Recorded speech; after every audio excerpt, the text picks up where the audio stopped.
की जय हो। जय थोड़ा जोर से बोलना पड़ेगा।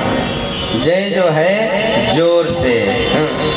जय शब्दम नमः शब्दम शंख शब्दम चकारयेत्। देखो जी, जय शब्द बोलने में, भगवान की जोर जोर से जयकार करने में, और शंख ध्वनि जब होती है ना, जहां तक जयकार की ध्वनि जाती है और शंख की ध्वनि जाती है, वहां तक यमराज के दूत नहीं आते हैं, सब भाग जाते हैं।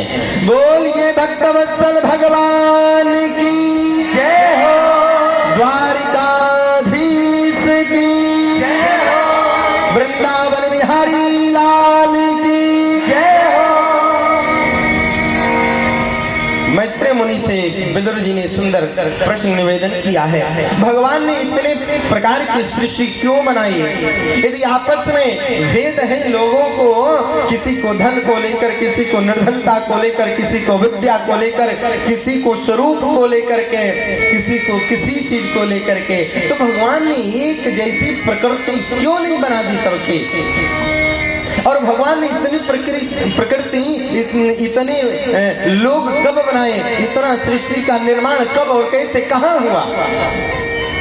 श्री विदुर जी ने मैत्रेय महामुनि से निवेदन किया, और मैत्रेय महामुनि का सृष्टि का वर्णन सुनाते हैं। कहते हैं, देखो विदुर जी, जब इस पूरे भूमंडल पर जलमग्न हो जाता है, प्रलय हो जाता है, महाप्रलय हो जाता है, जब इस संसार में परमात्मा के अलावा कोई नहीं बचता, पूरी सृष्टि परमात्मा में विलीन हो जाती है, तब केवल एक छोटे से बालक के रूप में हमारे मदन मोहन श्याम सुंदर, जिनको हम ब्रह्म कहते हैं, भगवान कहते हैं, ईश्वर कहते हैं, एक छोटे से बच्चे के रूप में, जैसे 1 महीने का बच्चा हो।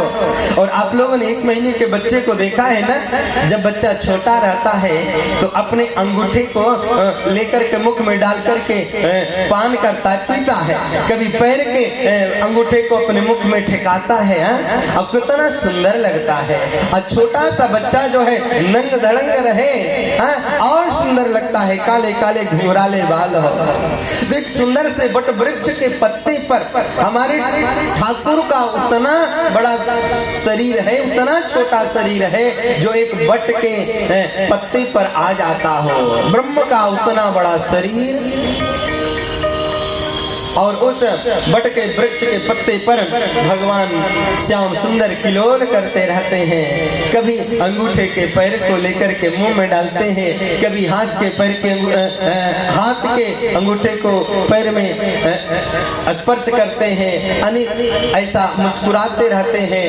कहते हैं, देखो जी, उस समय भगवान के मन में एक भाव आता है, एक हम बहुत श्यामा। ब्रह्म भी अकेले नहीं रहना चाहता है। करारविंदे न पदारविंदम मुखारविंदे विनिवेशयन्तम। करारविंदे न पदारविंदम मुखारविंदे विनिवेशयन्तम। वटस्य पात्रस्य पुटे शयानं बालं मुकुन्दं मनसा स्मरामि। बालं मुकुन्दं मनसा स्मरामि। भगवान वट वृक्ष के पत्ते पर ऐसे लेटे हुए हैं, और उनके मन में एक भाव आया, अकेले रहना अच्छा नहीं है, एक हम बहुत श्यामा। भगवान एक से अनेक होना चाहते हैं, और अपने नाभि कुंडल से ब्रह्मा को प्रकट किया। और ब्रह्मा को जब प्रकट किया ना, ब्रह्मा जी कमल के पुष्प के ऊपर बैठे हुए, उस पर उनका आसन है।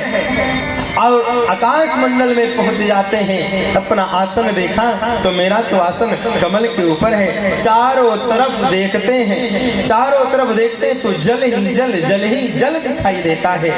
राजन, ब्रह्मा जी ने मन में सोचा कि मेरा माँ कौन है, मेरा पिता कौन है, मैं आया हूँ कहाँ से, आखिर मेरे इस जीवन का लक्ष्य क्या है, उद्देश्य क्या है।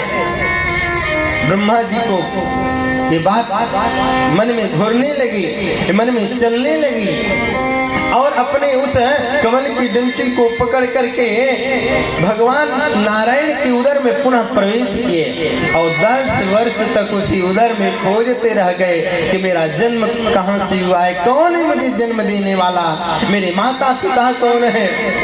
जब नहीं खोज पाए पुनः बाहर आए तो तो 2 शब्द सुनाई दिया, ता और पा। व्योम वाणी हुई, आकाश वाणी हुई, तप करो तप करो तप करो तप करो। 10,000 वर्ष तप किया और जब उतने वर्षों तक तप चला पूरा हुआ, भगवान श्रीमन नारायण ने दर्शन दे करके कहा, तुम्हें जन्म देने वाला मैं ही हूँ, मेरा नाम नारायण है। आदेश क्या है प्रभु, सृष्टि का निर्माण करो, मैं लीला करना चाहता हूँ। भगवान के आदेश पर ब्रह्मा जी ने सृष्टि का निर्माण किया और अपने मन से पुरुष को प्रकट किया, मानसिक पुत्रों को प्रकट किया। सबसे बड़े शनक सनंदन सनद कुमार अत्रि वशिष्ठ अनेक ऋषियों को प्रकट किया और सबसे कहा ब्रह्मा जी ने कि तुम संसार में जाओ, गृहस्थ धर्म में जाओ, सृष्टि का निर्माण कार्य करो। बोले करके करेंगे क्या, बोले भगवत प्राप्ति होगी, भगवान का ऐसा आदेश है। ब्रह्मा जी के मानसिक पुत्रों ने कहा, हमें संसार में नहीं जाना, हम तो नैष्ठिक ब्रह्मचारी होकर के विरक्त भाव में रह करके मैं भगवान का भजन करूंगा। और सारे के सारे लोग ब्रह्मचारी हो गए, हिमालय में रह करके भजन करने लगे। ब्रह्मा जी ने कहा, अरे सब ब्रह्मचारी हो जाएंगे तो गृहस्थ कौन होगा, भगवान का भजन कौन करेगा, सृष्टि का निर्माण मैं और करूं। एक मनुष्य को पुनः बनाया जिनका नाम स्वयंभु मनु रखा गया और उन्हीं से एक शरीर से 2 शरीर पुरुष और स्त्री के रूप को बनाया। उस स्त्री का नाम हुआ शतरूपा और मनु और शतरूपा को आदेश दिया, बेटा जाओ तुम लोग जो है संसार में उस सृष्टि का निर्माण करो, भगवान का भजन करो, भगवान तुम्हारे यहाँ पुत्र बन करके आएंगे, तुम्हें कल्याण करेंगे, तुम्हें दर्शन देंगे। और ब्रह्मा जी के आदेश को मान करके तिनते भय नर सृष्टि अनुपा स्वयंभु मनु और शतरूपा ने गृहस्थ धर्म में प्रवेश किया, दाम्पत्य जीवन में जुड़े और संसार में आकर के भगवान का भजन करने लगे। देखो जी, इनके 2 पुत्र हुए, प्रियव्रता और उत्तानपाद, और 3 कन्याएं हुई, आकुति देवहूति प्रसूति इति विश्रुता। 3 कन्याएं हुई। स्वयंभु मनु के द्वारा भगवान का भजन, सृष्टि का कार्य आगे बढ़ने लगा। महर्षि कश्यप थे, इनकी भी पत्नियां थी, एक का नाम दीति, एक का नाम अदिति। एक बार इनकी एक पत्नी ने संध्याकालीन समय चल रहा था और जो ही महात्मा संध्या करने के लिए कमंडल आसन लेकर के चलने लगे, इनके पत्नी ने कहा, मुझे जो है पुत्र की इच्छा है। बोली, देवी अरे ये तो संध्या का बेला है, इस समय जो है गर्भ स्थापित नहीं होता है। लेकिन भगवती ये इच्छा मान करके गर्भ स्थापित हुआ। और ये जो इस समय का बेला है, संध्याकालीन समय का, ये जो है आसुरी बेला है, इसमें तो भगवान का भजन होना चाहिए। गर्भ स्थापित होने के बाद कश्यप ऋषि ने कहा, अरे देवी तुम्हारे गर्भ में तो 2 बच्चे आए हैं और ये तो बहुत बलशाली होंगे और इनके ऊपर आसुरी शक्ति की छाया पड़ चुकी है, ये भगवान के विरोधी होंगे, भगवत विरोधी कार्य करेंगे, इनका कल्याण कैसे होगा स्वामी। तो कहाँ कश्यप ऋषि ने भगवान ही का कल्याण करेंगे, ऐसा कह करके भगवान के भजन करने के लिए चल दिए। देखो जी, जो दो बेला होती है ना, सुबह की ब्रह्म मुहूर्त बेला और सायंकालीन की एक गोधूली बेला, संध्या का समय, इस समय भगवान के भजन करने के अलावा इस संसार के कोई भी कार्य नहीं करना चाहिए। न सोना चाहिए, न खाना चाहिए। जहां भी हो, जैसे भी हो, जिस स्थिति में हो, भगवान को स्मरण करो। ये जरूरी नहीं है कि हम घर में ही उस समय हो, मंदिर में ही हो, जहां पर रहो उसी स्थान को, उसी जगह को मंदिर मान लो। इस शरीर से बड़ा मंदिर क्या है जी? इस शरीर से बढ़कर के कोई मंदिर है क्या? जिस मंदिर में परमात्मा निवास करते हैं, उससे बड़ा कोई और मंदिर नहीं हो सकता। ये मंदिर है, इस मंदिर में आत्मा है और आत्मा ही परमात्मा है, कोई दूसरा परमात्मा नहीं है। हमें अपने अंदर ही परमात्मा का चयन करना है और दर्शन देना है, क्योंकि वेदांत कहता है, शास्त्र कहता है, आत्मा कोई दूसरा नहीं है। जल ही आत्मा है, अग्नि ही आत्मा है, वायु ही आत्मा है, प्राण ही आत्मा है, श्वास ही आत्मा है। और यदि श्वास आत्मा है, वायु आत्मा है, अग्नि आत्मा है, जल आत्मा है, आकाश आत्मा है, तो पंच तत्व यह अधम शरीरा, पांचों चीज तो शरीर में भरा है न जी। और एक बात मैं और निवेदन करूं, पांचों चीज में से यदि एक चीज खत्म हो जाए तो ये शरीर जो है नश्वर हो जाएगी, प्राण इसमें पुनः रह नहीं पाता। या तो इसमें से अग्नि खत्म हो जाए तो हम नहीं जीवित रह पाएंगे, या तो वायु निकल जाए तो जीवित नहीं रह पाएंगे। पांचों तत्व में से एक तत्व कम हो जाए तो शरीर बीमार, पांच तत्व बढ़ जाए तो शरीर बीमार। बराबर रहना चाहिए, बैलेंस, सेम टू सेम रहना चाहिए। बैलेंस बिगड़ा तो शरीर बिगड़ा, शरीर बिगड़ी तो मन बिगड़ जाएगा, जब मन बिगड़ जाएगा तो बुद्धि बिगड़ जाएगी, जब बुद्धि बिगड़ जाएगी तो चिंतन बिगड़ जाएगा, जब चिंतन बिगड़ जाएगा तो भजन बिगड़ जाएगा, चरित्र बिगड़ जाएगा। इसलिए अपने मन को सुधारो, अपने आप को सुधारो और अपने अंदर ही जो है भगवत दर्शन करो। राजन, यही तो हमें भगवत कथा संदेश दे रही है। और देखो जी, इस प्रकार से आगे चल कर के कश्यप के बड़े पुत्र का जन्म हुआ। दो पुत्र हुए, हिरण्याक्ष और हिरण्यकश्यप। और ये धीरे धीरे जो जन्म होने के बाद ही बहुत बड़े बलशाली हो गए, शरीर बढ़ गया, बहुत बड़े बलशाली हो गए, भगवत विरोधी कार्य करने लगे, तपस्या करने गए, ब्रह्मा से खूब तपस्या करके वरदान मांगा। और हिरण्याक्ष इतना शक्तिशाली हुआ, अपने बल के मद में एक दिन होकर के जाकर के पृथ्वी को ही चुरा लिया। और जब पृथ्वी को चुरा लिया ना, ले जाकर के पाताल लोक में रख दिया, जल के अंदर। अब जल के अंदर पृथ्वी को रख करके चारों तरफ घूमने लगा, हाथ में गदा लेकर के, अस्त्र शस्त्र लेकर के, मैं लड़ूं, मैं युद्ध करूं, मुझसे कौन ज्यादा बलशाली है। और जो ही जा रहा था, देवर्षि नारद मिल गए। देवर्षि नारद से मिल करके हिरण्याक्ष ने कहा, बाबा नारद, मैं युद्ध करना चाहता हूँ, मैं लड़ना चाहता हूँ। देवर्षि नारद ने कहा, हिरण्याक्ष, मुझे युद्ध करने नहीं आता है, अरे मुझे लड़ने नहीं आता है, लेकिन मैं लड़ाने जरूर जानता हूँ। बोलो जय श्री कृष्ण, जय श्री कृष्ण।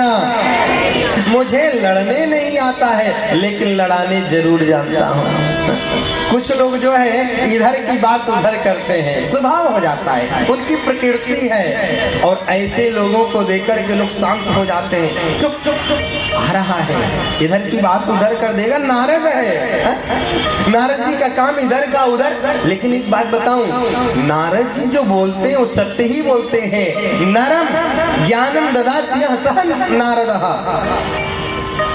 जो नर कहते हैं ज्ञान को, और एक समास के द्वारा नर कहते हैं अज्ञान को भी। नरम अज्ञानम खंडयति ज्ञानम ददाति यः सः नारदः। जो हमारे अज्ञान को दूर कर दे और ज्ञान की बातें कर दे, वही तो नारद है। लड़ना चाहता हूँ, कोई मेरे जैसा योद्धा है क्या, मेरे जैसा कोई बलशाली है क्या? श्री देवर्षि नारद ने कहा, हाँ हाँ कोई बलशाली तुम्हारे जैसा है तो बताओ ना बाबा, मैं उससे लड़ लूं, थोड़ा दो दो हाथ कर लूं, मेरे शरीर में बहुत खुजली हो रही है। और जिस समय पृथ्वी को चुरा दिया था पाताल लोक में हिरणाक्ष, देवताओं के अंदर त्राय त्राय होने लगी। देखो जी, पृथ्वी दो प्रकार की होती है, एक नित्या एक अनित्या। जब न्याय शास्त्र में हम प्रवेश करते हैं भूगोल में, तो उसमें पृथ्वी के स्वरूप का वर्णन किया है। द्विधा प्रोक्ता पृथ्वी नित्या और अनित्या। दो प्रकार की पृथ्वी है, एक नित्य है और एक अनित्य है। नित्य जो है कभी कोई उसको छू नहीं सकता, उसको स्पर्श नहीं कर सकता, और एक अनित्य है, नित्य है और एक अनित्य है, एक समाप्त भी हो जाती है और एक समाप्त नहीं होती है। बोले तो पुनः हुआ क्या कि सत्यम वयं भो वन गोचरा मृगा युष्मद विधान मृगये ग्राम सिंहा। अरे राजन हिरणाक्ष, जिस पृथ्वी को तुम चुरा करके पाताल लोक में रखे हो ना, उसको देखो कोई लेके जा रहा है। देवताओं के स्तुति करने पर भगवान नारायण ने वाराह का रूप धारण किया और अपने सूंडों पर उस पृथ्वी को लेकर के उद्धार करने के लिए जल से ऊपर आ रहे थे।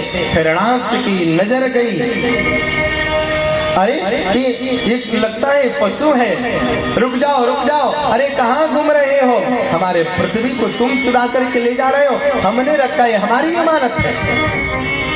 और भगवान अपने दृष्टाओं पर अपने सूंडों पर रखे थे उस पृथ्वी को।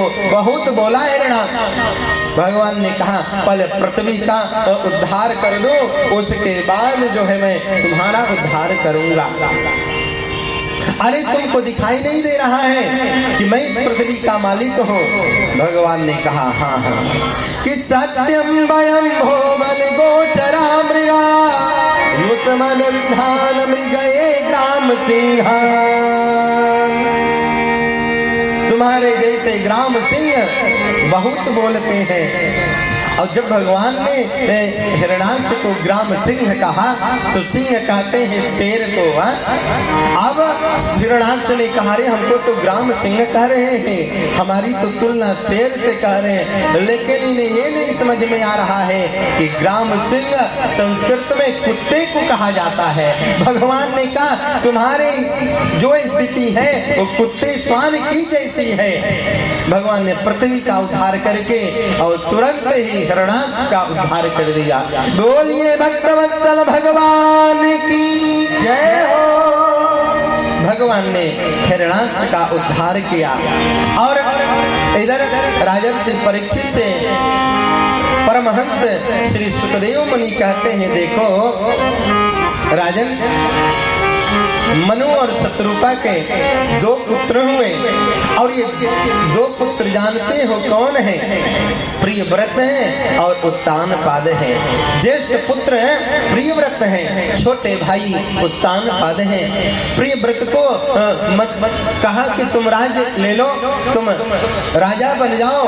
प्रियव्रत ने कहा नहीं, मैं भजन करूंगा। और भजन करने के लिए निकल पड़े। ब्रह्मा जी ने आकर के कहा बेटा भजन कर रहे हो सही है, लेकिन तुम संसार में हो, मनुष्य हो, गृहस्थ धर्म में रह करके भगवान का भजन करोगे तो बहुत अच्छी बात है। पुनः अपने घर आते हैं और घर आकर के राजा बने। एक दिन जब राजा बन गए तो रथ पर बैठ करके इस पृथ्वी की 7 परिक्रमा किया। पूरे भारतवर्ष का जो है रथ पर आरूढ़ होकर के 7 परिक्रमा किया और 7 जगहों पर विदुर जी ने अपने रथ को रोका और 7 द्वीप बनाया।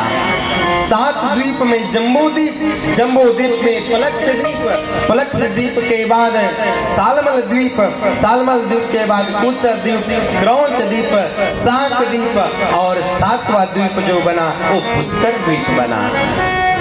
हम लोग जिस जिस द्वीप में रह रहे हैं ये जम्बू द्वीप है, और जम्बू द्वीप में ये भारतवर्ष है।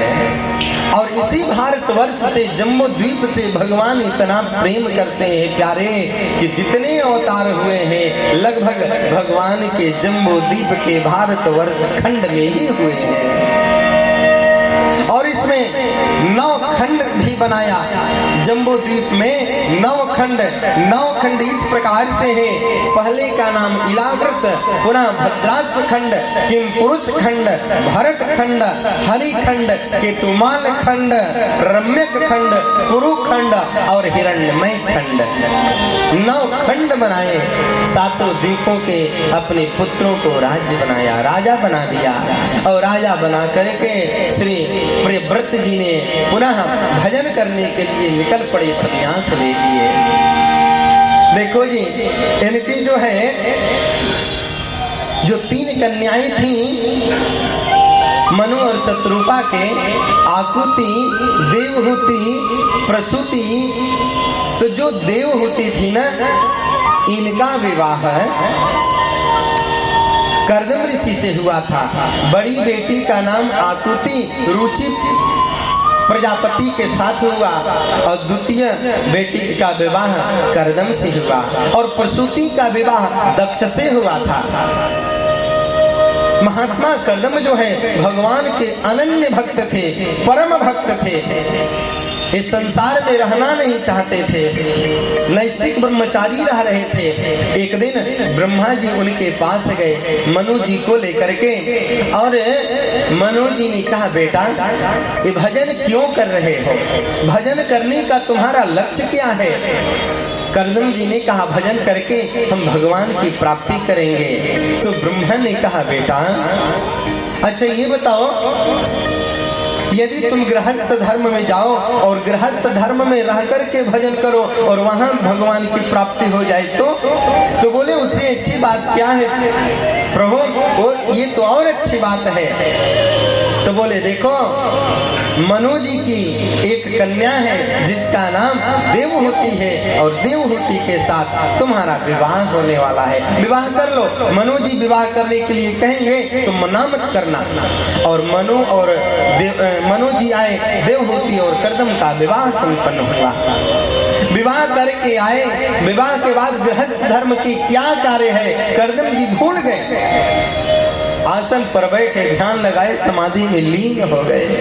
कई वर्ष बिता देवहूति का, कर्दम जी का सेवा करते करते करते करते इनके केस में जटाएं बन गई थी, लेकिन माता देवहूति ने कभी भजन में बाधा नहीं डाला। प्यारे, हम गृहस्थ धर्म में जब जुड़ते हैं तो भगवत प्राप्ति उससे होना चाहिए। हमारे गृहस्थ धर्म से जो संतान होते हैं वो भगवत भक्त होने चाहिए, लक्ष्य ये होना चाहिए। गृहस्थ धर्म के सुख को देवहूति ने कभी जाना नहीं। एक दिन भजन करते करते जब समाधि से जागृत हुए महात्मा कर्दम, तो उनके आंखों के सामने एक स्त्री दिखाई दी, और इस स्त्री के लंबे लंबे मोटे मोटे जटाएं हो गई हैं। हमारे आश्रम में स्त्री कौन है ये भी महात्मा कर्दम भूल गए कि मेरी शादी भी हुई है। बोलो जय श्री कृष्णा, जय श्री कृष्णा। पूछा महात्मा कर्दम ने, देवी आप कौन हो? हाथ जोड़ करके देवहूति ने कहा, स्वामी मैं आपके चरणों की दासी हूँ, मेरा नाम देवहूति है और आपके साथ मेरा विवाह हुआ है। ओहो, हमारे साथ विवाह हुआ है, बहुत प्रसन्न हुए। राजर्षि परीक्षित से सुखदेव मुनि कहते हैं, कर्दम ने कहा तो तुमने सेवा करके मेरे भजन को और पुष्ट किया है और हमें प्रसन्न कर दिया है। तुष्टो हम तव मानविमानिदाया शुश्रूषया परमया परया च भक्त्या यो देहि नामयमतीव सुहित देहो नावेक्षितः समुचितः क्षपितुं मदर्थे। मैं संतुष्ट हूँ, तुम वरदान मांगो, तुम वरदान मांगो। देवहूति ने कहा, हमने सुना था कि ब्रह्मा जी ने आदेश दिया था गृहस्थ धर्म में जब हम लोग आएंगे तो हमारे घर में भगवान का पुत्र के रूप में जन्म होगा। समझ गए महात्मा कर्दम इशारा और कहा, देवी तुम सरोवर में स्नान करो। और एक अपने मन से सुंदर विमान बनाया, कामक विमान बनाया, सर्व काम दुग्धम दिव्यम सर्व रत्न समन्वितम।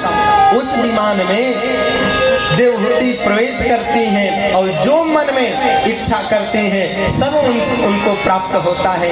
वन है, उपवन है, वाटिका है, उपवाटिका है, बड़े बड़े सरोवर हैं और छोटे छोटे भी उप सरोवर हैं। सुंदर बगिया है, सुंदर भंवरे हैं, सुंदर कोयल है, सुंदर मोर है, पपीहा है, अनेक प्रकार के जीव जंतु है। और जल में स्नान किया और सुंदर जो है कर्दम और देवहूति का विहार हुआ। और धीरे धीरे धीरे धीरे जो है कर्दम देवहूति के जीवन में 9 कन्याओं का जन्म हुआ। एक यदि बेटी हो जाती है तो लोग घबरा जाते हैं, 2 बेटी हो गई तो और घबराहट बढ़ जाती है, 3 बेटी हो गई तो और घबराहट हो जाती है। बेटियों से घबराना मत, बेटियों से बिल्कुल नहीं घबराना चाहिए, क्योंकि ये लक्ष्मी है और लक्ष्मी से ही घर भरता है। हमारे जजमान जी के तो 5 पुत्रियां हैं और 5 से देखो 5 से 10 हुए, कितना घर भरा हुआ लग रहा है। ये सब हरे भरे हुए हैं, ये सब लक्ष्मियां हैं। 5 नारायण कोलाई हैं, ये लक्ष्मियां 5 नारायण कोलाई हैं और स्वयं लक्ष्मी है आपके घर को। और मैं सही बताऊं, मैं ज्यादा तो आपके बारे में नहीं जानता, लेकिन धन की कमी नहीं हुई होगी इनके आने के बाद। बोलिए भक्तवत्सल भगवान की जय। 9 कन्याओं का नाम था। जो सबसे बड़ी पुत्री थी उनका नाम कला था, दूसरे का नाम अनसुईया, तीसरे का नाम श्रद्धा, चौथे का नाम हविर्भू और 5वें का नाम गति, 6ठे का नाम क्रिया, 7वें का नाम ख्याति, 8वें का नाम अरुंधति और 9वें का नाम शांति। 9 कन्याओं का नाम रखा शांति। कर्दम ने कहा, अब मेरे जीवन की शांति मिल गई है, परमात्मा जरूर मिलेंगे, अब मैं भजन करूंगा, मैं संन्यास लूंगा। देवहूति ने हाथ पकड़ा, अभी भगवान का प्रागट्य नहीं हुआ और 10वें गर्भ के रूप में भगवान स्वयं कपिल के रूप में यहाँ पुत्र के यहाँ जन्म लेते हैं। श्री कपिल जी कर्दम के आश्रम में, देवहूति के आश्रम में। बोलिए कपिल जी महाराज की जय हो। और जो ही पुत्र का जन्म हुआ, सन्यास ले लिए और सन्यास लेकर के कर्दम वन में चले गए, जंगल में चले गए। देवी अब तुम्हारे जीवन की सहारा ये तुम्हारा पुत्र है। 9 कन्याओं का विवाह कर दिया था। देखो जी, ये जो 9 कन्याएं हैं ना, ये कोई साधारण कन्याएं नहीं है। परमात्मा की कब प्राप्ति होती है? जब 9 प्रकार की भक्ति आती है तब। सबरी ने पूछा राम जी से, राम जी आप कैसे मिलेंगे? आपको प्राप्त करना हो तो आप मिलेंगे कैसे? तो भगवान ने 9धा भक्ति का गान किया। प्रथम भगत संतन कर संगा, द्वितीय रति मम कथा प्रसंगा, गुरुपद पंकज सेवा, तीसरी भक्ति अमान, चौथी भक्ति मम गुणगन करे कपट तजगान, मंत्र जाप मम दृढ़ विश्वासा, पंचम भक्ति सुवेद प्रकाशा, छठदम शील विरति बहुकर्मा, निरत निरंतर सज्जन धर्मा, 7 सम मोहि मय जग देखा, सपने ही नहीं देखे परदोषा, 8 जथा लाभ संतोषा, 9 सरल सब सन छल हीना।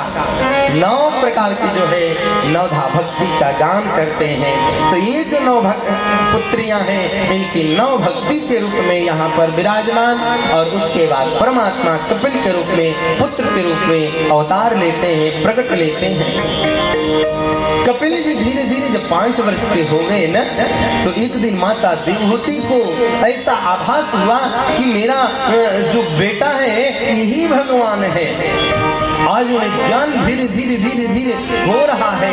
यही भगवान है, यही भगवान है। और जैसे छोटे से बच्चे को मां स्नान कराती है, वस्त्र पहनाती है, आंखों में अंजन लगाती है, माथे पर काला टीका काजल की लगाती है, सुंदर श्रृंगार करती है, वस्त्र पहनाती है और उसको आसन पर बैठाती है या सुलाती है। माँ ने वैसे ही किया। 5 वर्ष के बालों को सुंदर प्रेम से स्नान करा रही है, तेल लगा रही है, बटन लगा रही है, इत्र लगा रही है, वस्त्र को पहनाया, केस को सवारा, आसन पर लाकर वस्त्र पहना करके बैठा दिया। कपिल जी बोल रहे, माँ माँ क्या कर रही हो माते?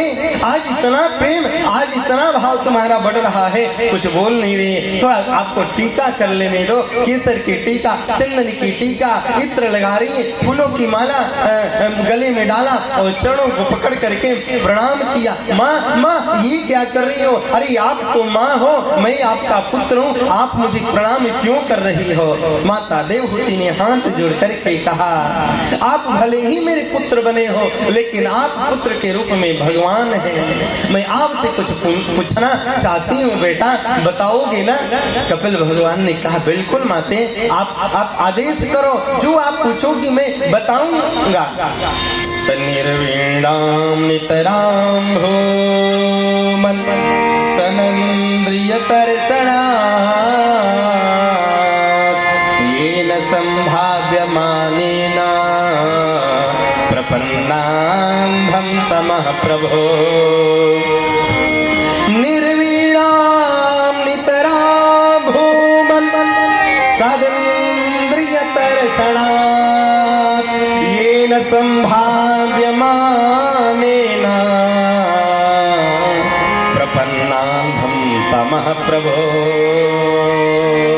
हे प्रभु, मैं आपसे 3 प्रश्न करूंगी। मेरे मन में शंका है। शंका ये है कि देखो, ये मेरे जो इंद्रियां हैं अपने बस में नहीं है।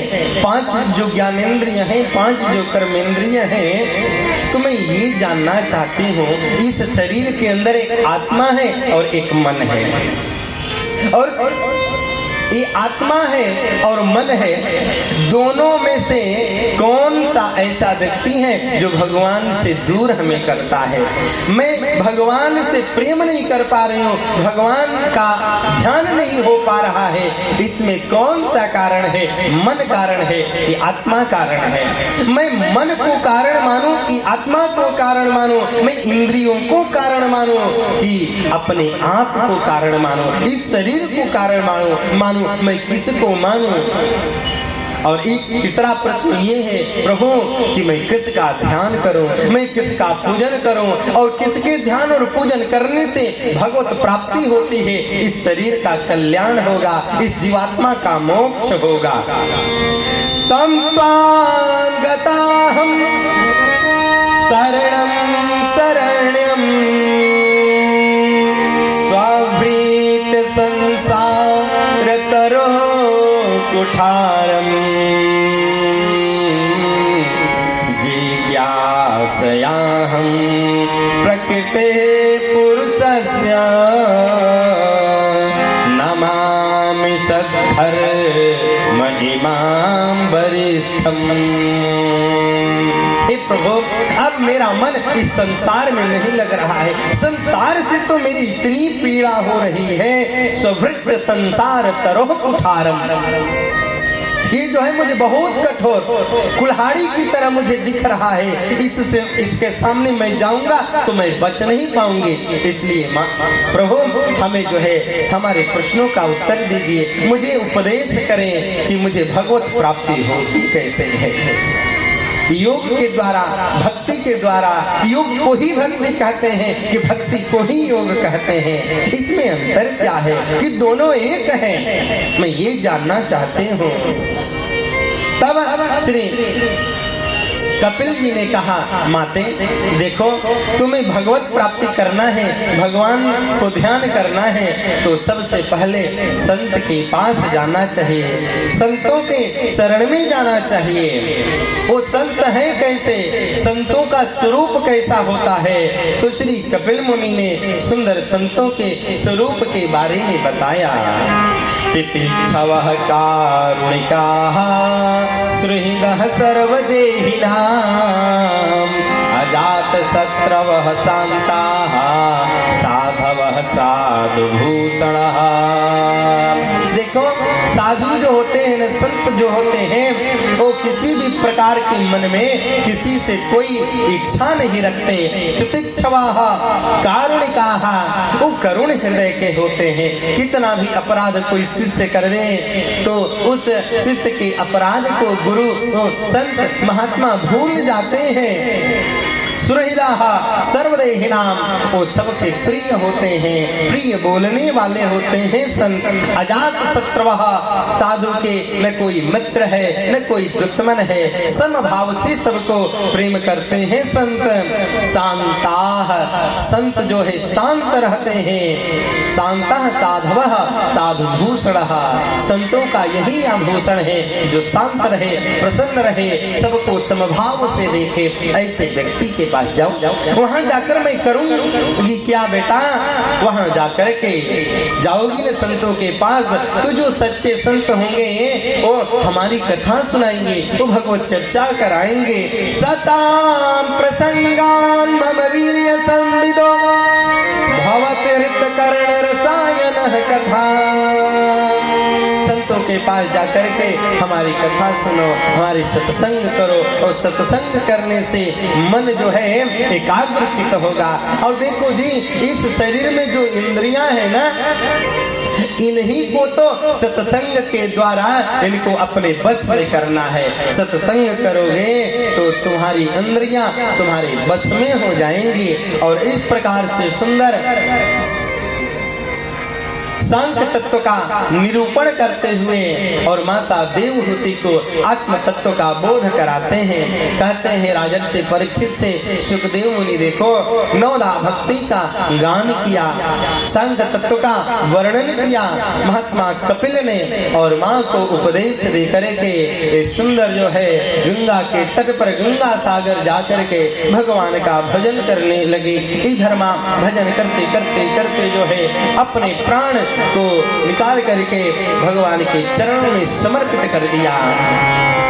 देवहूति के सुंदर चरित्र को सुनाते हैं। कहते हैं देखो जी, देवहूति के जो दूसरी कन्या थी जिसका नाम था अनसुईया, इनका विवाह हुआ अत्रि के यहाँ अत्रि से। और अत्रि और अनसुईया के जीवन में ऐसा एक बार हुआ कि त्रिदेव आए अनसुईया की परीक्षा लेने के लिए। और परीक्षा क्या लेंगे, स्वयं यहाँ पर बालक बन करके कहाँ रोने लगे। अत्रि जी महाराज जब जाने की परमात्मा है, बालक हमारे यहाँ बने हुए हैं, बहुत इनसे प्रेम किया, बहुत इनको सम्मान दिया। जब भगवान को लेकर के त्रिदेवियां जाने लगी, ब्रह्मा को ब्रह्माणी, रुद्र को रुद्राणी और नारायण को लक्ष्मी, भगवान ने कहा, त्रिदेवों ने कहा अत्रि से आप कुछ वरदान मांगो, अनुसुईया से आप कुछ वरदान मांगो। तो अनुसुईया ने कहा क्या मांगो। अत्रि जी ने कहा क्या मांगो महाराज, आपके जैसा जिसको पुत्र प्राप्त हो जाए, और वो भी एक नहीं त्रिदेव जिनके यहाँ पुत्र बने हो, उनसे जो है उसका बड़ा सौभाग्य क्या हो सकता है। तो आपके जैसा पुत्र, समझ गए त्रिदेव। और कहे आगे आने वाले समय में हम लोग आपके यहाँ एक एक रूप से पुत्र के रूप में रहेंगे। तो आगे चल करके सोमो बुध ब्रह्मणों सेना दत्तो विष्णु गवित दुर्वासा शंकरस्यांसु निबोधांगरिसह प्रजा। ब्रह्मा चंद्रमा के रूप में रहे और दत्तात्रेय के रूप में भगवान विष्णु ने अवतार लिया, जन्म लिया। और स्वयं दुर्वासा के रूप में श्री भगवान शंकर अवतार लेते हैं और यहाँ 3 रूप में रहते हैं। बोलिए भक्तवत्सल भगवान की जय हो। जो तीसरी कन्या थी मनु और शत्रुका की, इनका विवाह हुआ था प्रजापति दक्ष के साथ। और प्रजापति दक्ष जो था न, ये बड़ा अभिमानी था, बड़ा अहंकारी था। देखो जी, जीवन में अहंकार नहीं लाना चाहिए। जीवन में कभी अहंकार आ जाएगा तो समझो कि हमारी उन्नति वहीं रुक जाती है, वहीं से धीरे धीरे धीरे हम पीछे होने लगते हैं जी। और हुआ क्या, एक दिन जब दक्ष को प्रजापति बनाया गया, सब देवताओं के इनको सभाध्यक्ष बनाया गया, और उस सभा में भगवान शंकर भी आए थे। इस सभाध्यक्ष बनकर के प्रजापति दक्ष विराजमान थे, सब लोगों ने सम्मान किया। भगवान भोलेनाथ एक जगह पर बैठे थे, सब लोगों ने टूट करके प्रणाम किया, लेकिन भोलेनाथ बैठे रहे। प्रजापति दक्ष को बड़ा अहंकार हुआ, बड़ा क्रोध आया, हमारा दामाद, हमारा जमाई और हमें ही सम्मान नहीं करता, मैं जरूर इससे बदला लूंगा। और इस बदला लेने के लिए अपने यहाँ यज्ञ का आयोजन किया, सबको बुलाया दक्ष ने, लेकिन अपनी बेटी को नहीं बुलाया, अपने जमाई को नहीं बुलाया, अपने भोलेनाथ को नहीं बुलाया, सती को नहीं बुलाया। लेकिन कन्याओं को पता चल जाए, माताओं को पता चल जाए हमारे ननिहाल में कुछ कार्य हो रहा है, तो भला इन माताओं को अपने ससुराल में मन कैसे लगेगा। माता सती ने कहा भगवान शिव से कि तस्मिन् भगिन्यो मम भर्तृभि। देवता लोग विमान पर देवांगनाओं के साथ जा रहे थे। सती ने पूछा देवांगनाओं से, कहाँ जा रही हो से झज करके श्रृंगार करके। देवांगनाओं ने कहा, अरे आपको नहीं पता क्या सती, तुम्हारे पिता ने दक्ष ने यज्ञ का आयोजन कर रखा है, तुम नहीं जा रही हो क्या। सती ने कहा नहीं नहीं नहीं नहीं, हम आएंगे, चलो चलो आप लोग। और सती से जब भगवान शिव मिलते हैं तो शिव से निवेदन किया सती ने, हम भी चलते हैं, हम भी चलें। भगवान शिव ने सारी बात बता दिया, जाओगे तो वहाँ कल्याण होने वाला नहीं है, मेरी बात मानो। और सारी बात बताया, ये यज्ञ जो कर रहे हैं केवल हमारा और तुम्हारा अपमान करने के लिए। लेकिन भगवान शिव के बार बार कहने पर सती बात नहीं मानी, चली गई। और वहां पर जाकर के देखा, कतहु न दीख शंभु कर भागा। कई बार शिव का स्थान नहीं, इतना घोर अपमान शिव का अपने पति का देख करके सती रोक नहीं पाई और योगाग्नि में जल करके अपने शरीर को भस्मीभूत कर दिया। नारद के द्वारा भगवान शंकर को जब ये बात पता चली तो अपने जटा से एक केस को निकाल करके पटक दिया, उससे वीरभद्र का प्रागट्य हुआ। भो भवान्या निधनम प्रजापते सत्कृताया अवगम्य नारदा। और कह दिया दक्ष को देख लो। और ये वीरभद्र गए और जाकर के वहां पर जितने लोग थे उनको मारने लगे रुद्रगण। और दक्ष जब सामने आया तो उसके सिर को ही काट करके अलग कर दिया। त्राहि त्राहि त्राहि त्राहि हो गया, सारे देवता लोग भाग गए, यज्ञ में विध्वंस हो गया। और देखो जी, उस यज्ञ में न ब्रह्मा आए थे न विष्णु आए थे। जिस यज्ञ में ब्रह्मा विष्णु शिव न हो वो यज्ञ कभी पूर्ण नहीं हो सकती है। देवता लोग भगवान शिव के पास गए और उनके पास जाकर के स्तुति किया, प्रभु यज्ञ संपन्न हो। हुआ क्या, अरे दक्ष मारे गए, वीरभद्र ने मार दिया। भगवान शंकर ने कहा तो भगवान उनके ऊपर कृपा करें, उनके सिर को जोड़ा जाए। तो आदेशानुसार एक बकरे के सिर को ला करके दक्ष के सिर में जोड़ दिया गया, शरीर में जोड़ दिया गया। पुनः जागृत हो गए, यज्ञ प्रारंभ हुआ। राजन, जब यज्ञ पूर्ण हुई ना तो देवताओं ने कहा अब जयकार बोलो। जयकार बोला तो मनुष्य की भाषा में तो बोल नहीं पा रहे थे और बकरे की आवाज सुनकर के अपने ससुर की भगवान शिव खिलखिला करके हंस पड़े। बोलिए शंकर भगवान की जय हो। भगवान भोलेनाथ इतने दयालु हैं, छड़े रुष्टा छड़े तुष्टा, रुष्टा तुष्टा छड़े छड़े, इस प्रकार से उनके ऊपर कृपा किया। तेरा पल पल बीता जाए मुख से जप ले नमः शिवाय। तेरा पल पल बीता जाए, मुख से जप लो नमः शिवाय। तेरा पल पल बीता जाए, मुख से जप ले नमः शिवाय। तेरा पल पल बीता जाए, मुख से जप ले नमः शिवाय। ओम नमः शिवाय, ओम नमः शिवाय, ओम नमः शिवाय, ओम नमः शिवाय। तेरा पल पल बीता जाए, मुख से जप ले नमः शिवाय। तेरा पल पल बीता जाए, मुख से जप ले नमः शिवाय। ओम नमः शिवाय, ओम नमः शिवाय, ओम नमः शिवाय, ओम नमः शिवाय। शिव शिव तुम हृदय से बोलो, जय शिव बोलो। मन मंदिर का पर्दा खोलो, मन मंदिर का पर्दा खोलो। शिव शिव तुम हृदय से बोलो, शिव शिव तुम जय शिव बोलो। मन मंदिर का पर्दा खोलो, मन मंदिर का पर्दा खोलो। तेरा अवसर खाली न जाए, तेरा अवसर खाली न जाए, तेरा अवसर खाली न जाए, तेरा अवसर खाली न जाए। मुख से जप ले नमः शिवाय, ओम नमः शिवाय। ओम सभी लोग आए, शिवाय, ओम नमः शिवाय, ओम नमः शिवाय।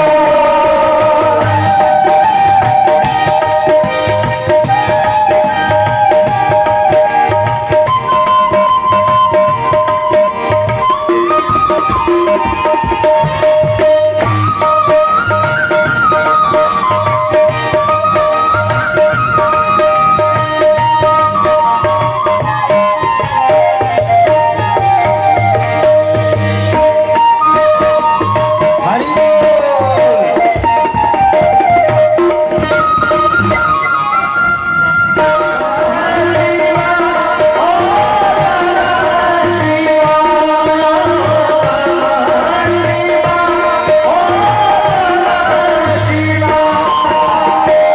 दुनिया पंछी का मेला, दुनिया पंछी का मेला। समझो उड़ जाना है अकेला, समझो उड़ जाना है अकेला। ये जो दुनिया है ना, ये संसार है।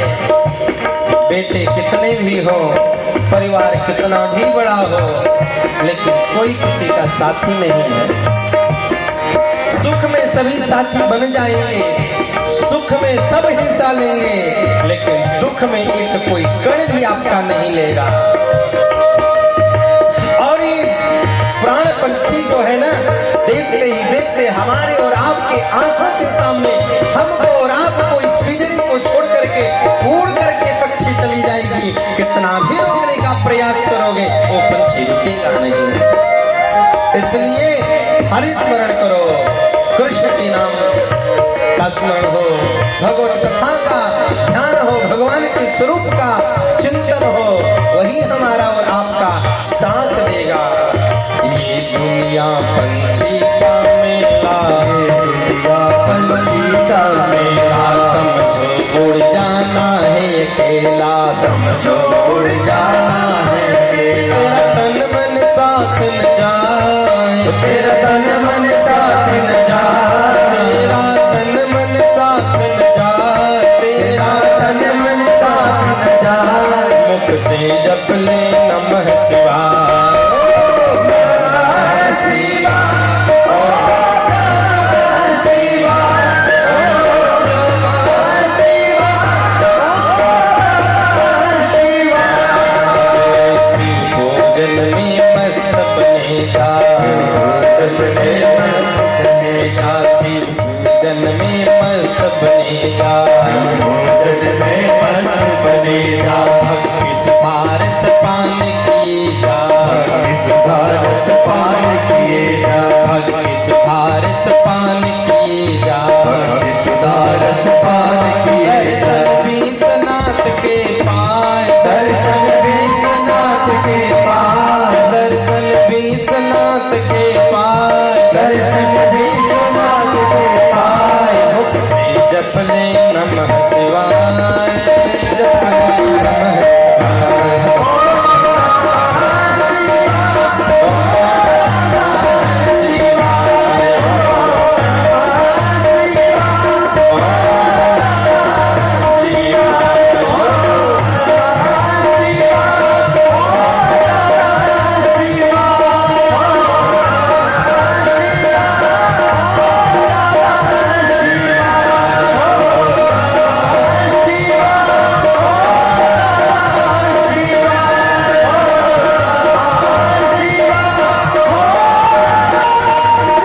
कोई भी हम कार्य करें अपने जीवन में प्यारे, तो किसी को छोटा दिखाने के लिए नहीं बल्कि उसको बड़ा दिखाने के लिए हम जब कार्य करेंगे तो कार्य बहुत जल्दी सफल हो जाएगा। दक्ष बताओ, जो भगवान भोलेनाथ का जो ससुर थे उनकी यज्ञ पूर्ण नहीं हो पाई, ऐसे महान व्यक्ति की जो प्रजापति दक्ष के पद पर आरूढ़ थे, इनका जब कार्य में विघ्न पड़ गया, जब शिव को नीचा दिखाना चाहे यानी किसी भी व्यक्ति को छोटा दिखाने के भावना से हम अपना कितना भी बड़ा कार्य करेंगे, वो धार्मिक कार्य क्यों ही न हो वो सफल नहीं होगा। धर्म कहता है कि हमें छोड़ो मत, हमारी और आपकी रक्षा कौन करता है? धर्म करता है।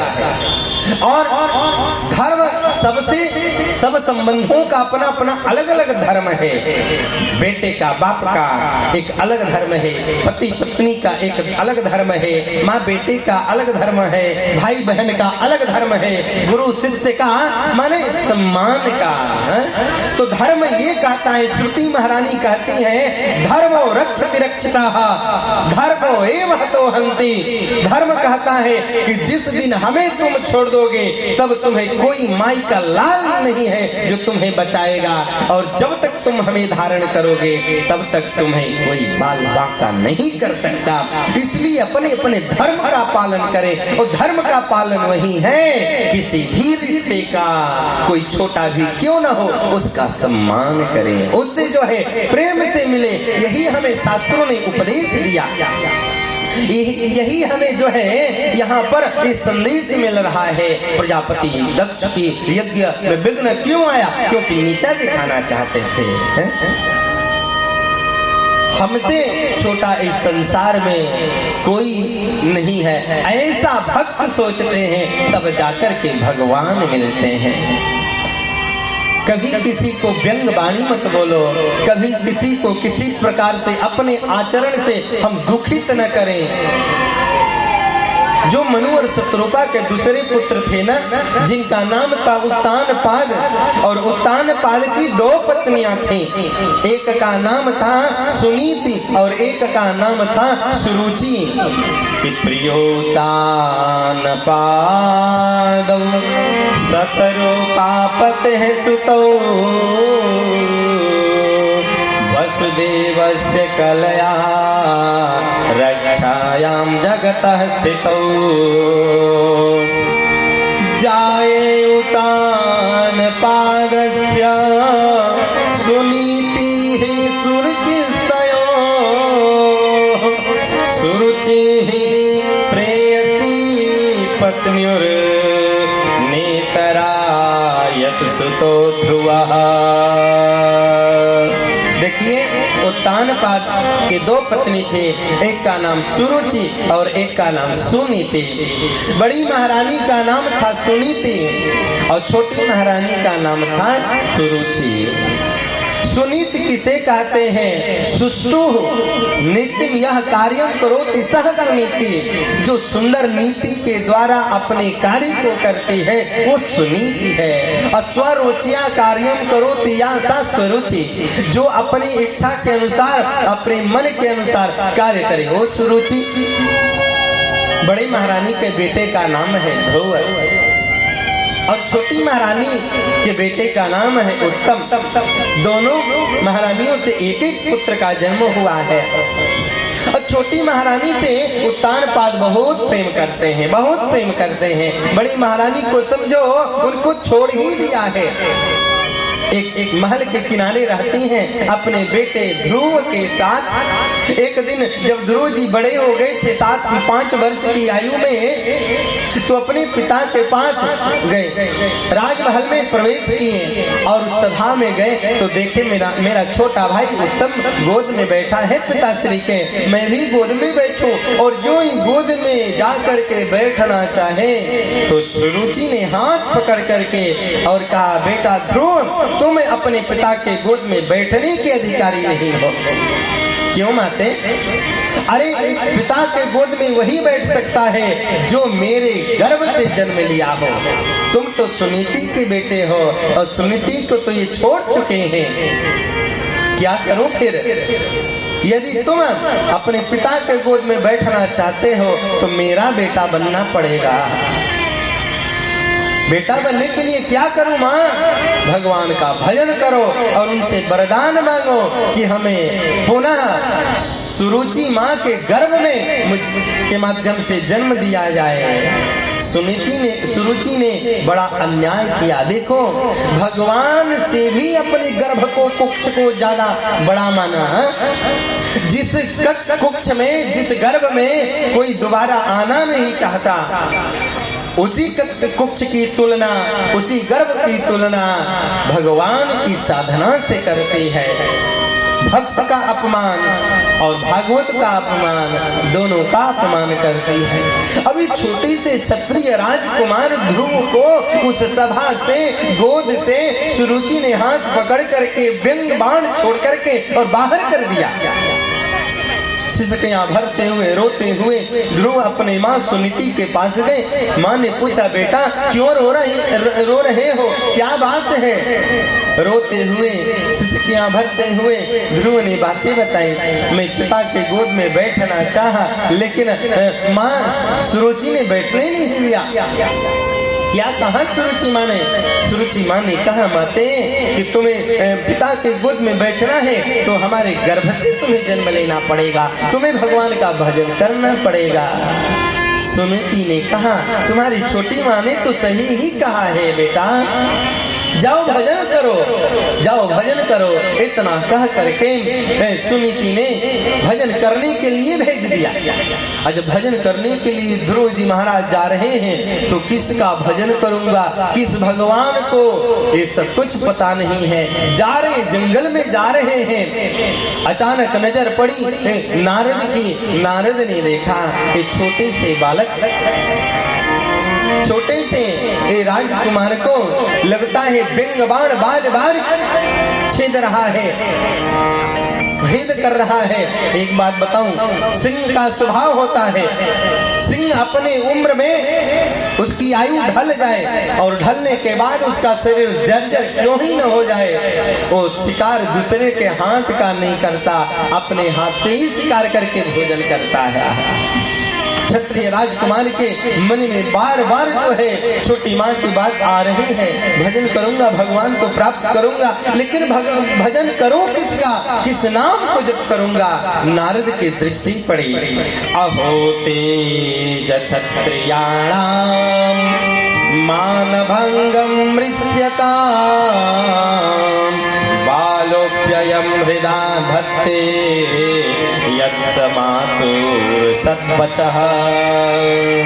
नारद आ गए। बेटा राजकुमार, कहाँ जा रहे हो? तुम्हें तो ऐसा देख करके लगता है कोई ब्राह्मण कुमार हो, कोई ऋषि कुमार हो, और यदि तुम ब्राह्मण कुमार, ऋषि कुमार नहीं हो तो सत्य में कहता तुम क्षत्रिय कुमार हो। कौन? अपना परिचय बताओ। मेरा नाम जानते हो क्या है बेटा? ध्रुव से अपना नाम बताया, मैं नारद हूँ। अच्छा ये बताओ तुम जा कहाँ रहे हो? सारी बातें बता दिया ध्रुव ने। भगवान का भजन करूंगा। कौन से भगवान को? ध्रुव ने कहा हमें पता नहीं यार। ध्रुव को की बात सुनकर के नारद को बड़ा जो है दया आई और कहा मैं तुम्हें बताता हूँ, ज्यादा दूर जाने की आवश्यकता नहीं है। सतात गच्छ भद्रम ते यामुनाया तटम ब्रजा। तुम ब्रज में चले जाओ, यमुना के तट पर चले जाओ और वहाँ पर मधुवन है, वहाँ यमुना का तट है, वहाँ जाकर के स्नान करना। मैं तुम्हें एक मंत्र दे रहा हूँ और द्वादशाक्षर मंत्र दिया, ओम नमो भगवते वासुदेवाय। इसी मंत्र का जप करना, भगवान की कृपा होगी, बाकी बिहारी ठाकुर की कृपा होगी। और ध्रुव जी को अपना शिष्य बनाया और मंत्र से उपदेश करके वृंदावन भेज दिया। यमुना तट पर गए, स्नान किए, यमुना जी में ब्रज रज को लगाया, मधुवन में प्रवेश किया और प्रवेश करके और इनका भजन चलने लगा। धीरे धीरे धीरे धीरे जो है इनका एक दिन फलहार होता है तो दूसरे दिन फलहार भी छूट जाता है। देखिए इनका इतना कठोर भजन चला कि भगवान इन्हें दर्शन दिए। एक महीने जो है फलहार करते हैं, कभी एक दिन फलहार कर लेते हैं तो 3 दिन तक उसी पे भजन चलता है। 3 दिन फलहार छोड़ दिए, पुनः एक दिन किए, 6 दिन पर ऐसे करते करते करते करते करते 5वें महीने में जब प्रवेश किए तो अन्न जल लेना त्याग दिया और 5वें महीने में खड़े हुए और खड़े होकर के एक पैर पर खड़े होकर के ध्यान लगाया और ब्रह्म के चिंतन करते करते करते प्राण वायु को खींच करके ध्यान लगा लिया। ध्यान ब्रह्म पदे केन तथस्थो स्थाणुरिवा चलः। ब्रह्मा का, इंद्र का, शिव का, अग्नि का, चंद्र का, सूर्य का, सबका सिंहासन हिलने लगा। सब कहता है कुछ मांग लो, वरदान मांग लो, वरदान मांग लो। लेकिन ध्रुव जी के तो चिंतन चल रहा है। ओम नमो भगवते वासुदेवाय, कि ओम नमो भगवते वासुदेवाय, ओम नमो भगवते वासुदेवाय, ओम नमो भगवते वासुदेवाय, ओम नमो भगवते वासुदेवाय, ओम नमो भगवते वासुदेवाय, ओम नमो भगवते वासुदेवाय, ओम नमो भगवते वासुदेवाय, ओम नमो भगवते वासुदेवाय। वासुदेवाय प्रभु नंद नंदनाय, वासुदेवाय प्रभु नंद नंदनाय, वासुदेवाय प्रभु नंद नंदनाय, वासुदेवाय प्रभु नंद नंदनाय, ओम नमो भगवते वासुदेवाय, ओम नमो भगवते वासुदेवाय। सभी लोग ओम नमो भगवते वासुदेवाय।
वरदान मांगो, चंद्रमा ने कहा वरदान मांगो, ब्रह्मा ने कहा वरदान मांगो।